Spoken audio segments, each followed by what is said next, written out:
The bodies of all 6 people killed in this morning's accident in Cape Town have been handed to the police for further investigation, and the N3 highway between Durban and Pietermaritzburg has been closed to traffic due to construction.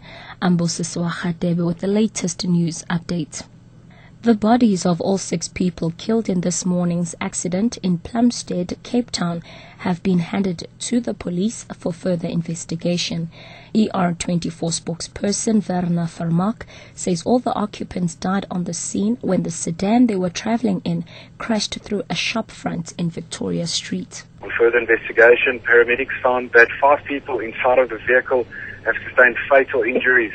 They were all declared dead on the scene. Around the vehicle, they found a 6th person that also sustained fatal injuries. He was believed to be a security guard that was on duty at the time when the vehicle collided into him at the shop front.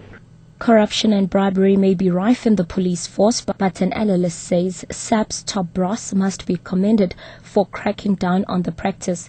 That's according to Gareth Newham, researcher at the Institute for Security Studies. His comments follow a string of recent cases in the country of officers being arrested for allegedly breaking the law.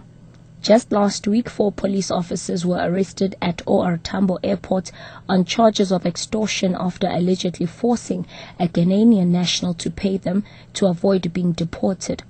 Newham says it's heartening to note that police are coming down hard on criminals within their ranks. I think South Africa has seen that we've got a big problem with police corruption. This has been acknowledged at the most senior levels, which is very good. And we've heard our National Minister of Police and senior police officials talking about this problem being tackled now, and they certainly are taking it more seriously. And we've seen a dramatic increase in the numbers of arrests of police officials involved in corruption. In Gauteng alone, since last year, January, 540 police officials have been arrested and charged with corruption. So they clearly are taking this matter seriously, and they've realized it's a problem.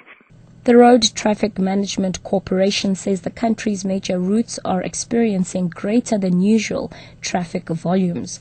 This as the last holiday makers return home. RTMC spokesperson Ashraf Ismail says the majority of the busy routes are leading towards Gauteng. This is obviously ahead of schools reopening this week. Many of the outstanding businesses as well as industries will also be open this week. The busiest ones are definitely the N3 from Durban towards Johannesburg, the N1 from Mangaung towards Johannesburg, the N4 from Nelspruit towards Pretoria, the N1 from Beitbridge via Polokwane south towards Pretoria. And lastly, the N3 highway between Durban and Pietermaritzburg has been closed to traffic due to construction of a pedestrian bridge on the northbound carriageway. Provincial Road Traffic Inspectorate Sintle Ngomezulu says traffic is being diverted to the M13 and back to the freeway in the Key Ridge area. Ngomezulu has urged motorists to use the alternate route. She says traffic police officers have been deployed to assist and ease the backlog. Catch the latest news anytime here on NewsBreak Option 1.